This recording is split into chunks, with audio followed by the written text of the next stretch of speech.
आणि यानंतर आपण पाहूयात बेस्ट मधले घोटाळे उघड करण्याची मोहीम जी IBN लोकमतने हाती घेतली आहे त्यातला आजचा घोटाळा क्रमांक 4।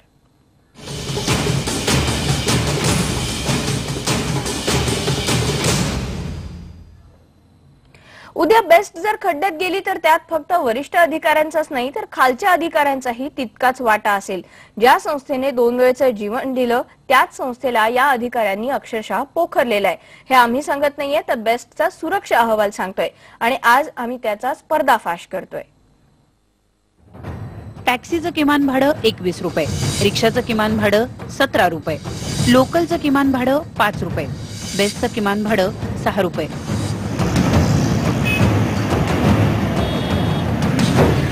पण हेच बेस्टचं किमान भाडं आता लवकरच 8 रुपये होणार आहे। हा भुर्दंड सर्वसामान्य मुंबईकरांना भरावा लागतोय कारण बेस्ट म्हणे तोट्यात चालली आहे। पण आमच्या हाती लागलेल्या माहितीवरून असं दिसतंय की बेस्टला चक्क तोट्यात आणलं जात आहे। होय, मुंबईची शान असलेली बेस्ट तोट्यात आणण्यात तिथल्याच अधिकाऱ्यांचा सिंहाचा वाटा आहे।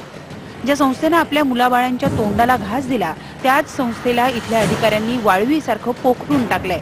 बेस्टच्या कर्मचाऱ्यांच्या वसाहतीच्या दुरुस्तीसाठी आगारांच्या किरकोळ कामांसाठी जी लाकडं, रेती, सिमेंट आणलं जातं त्यालाही चोरून नेण्याइतपत या अधिकाऱ्यांची पातळी खालावली आहे। बिल्डिंग डिपार्टमेंट मध्ये आपला BSTचा कामकाजासाठी ते सर्व रेती असो, लाकडा असो, म्हणजे जे काय इमारत बांधण्यासाठी जे काय उपयोग येतात त्याचा उपयोग करता येतात। पण हा BSTच्या वरच्या अधिकाऱ्याने ह्या सर्व वस्तूंची मी इथे रेकॉर्ड दाखवला इकडे, पण तो वापर त्याचा स्वतःचा ह्याच्यामध्ये किंवा दुसऱ्या बाहेरचं काम जे चाललंय त्यांना देऊन त्याच्यामध्ये पैसे घेण्याचा हे कामकाज केलेलं आहे।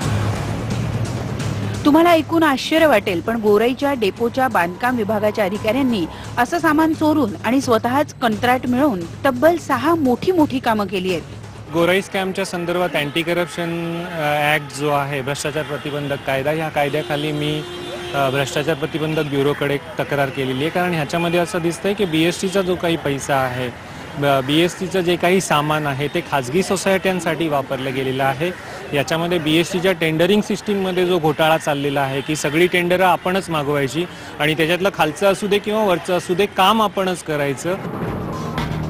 सरकारी कार्यालयात कुठलंही काम करून घेण्यासाठी जी टक्केवारी दिली आणि घेतली जाते याचे धक्कादायक पुरावे या सुरक्षा अहवालात देण्यात आले आहे। त्यांना पिळलं जाते आणि हे 10-10 लाख, 5-5 लाख, 2-2 लाख पगार घेणारे लोक काही करत नाही, फक्त कमिशन कुठे मिळेल याच्यासाठी यांची रोज धडपड असते। हा अहवाल बेस्टच्या महाव्यवस्थापकांपुढे 2014 मध्ये ठेवण्यात आला, पण त्याला केराची टोपली दाखवण्यात आली आणि या अधिकाऱ्यांना अभय देण्यात आलं। धक्कादायक प्रकार म्हणजे या घोटाळ्यात ऑडिट विभागानेही 2% कमिशन घेतलं। त्यामुळे बेस्ट मध्ये होत असलेला हा घोटाळा सगळ्यांनीच मिळून दाबला आणि आता मात्र बेस्ट तोट्यात गेल्याचा भुर्दंड आपण सर्वांनी सोसायचा।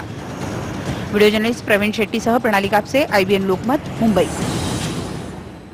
आणि यानंतर आता बातमी कोल्हापूर।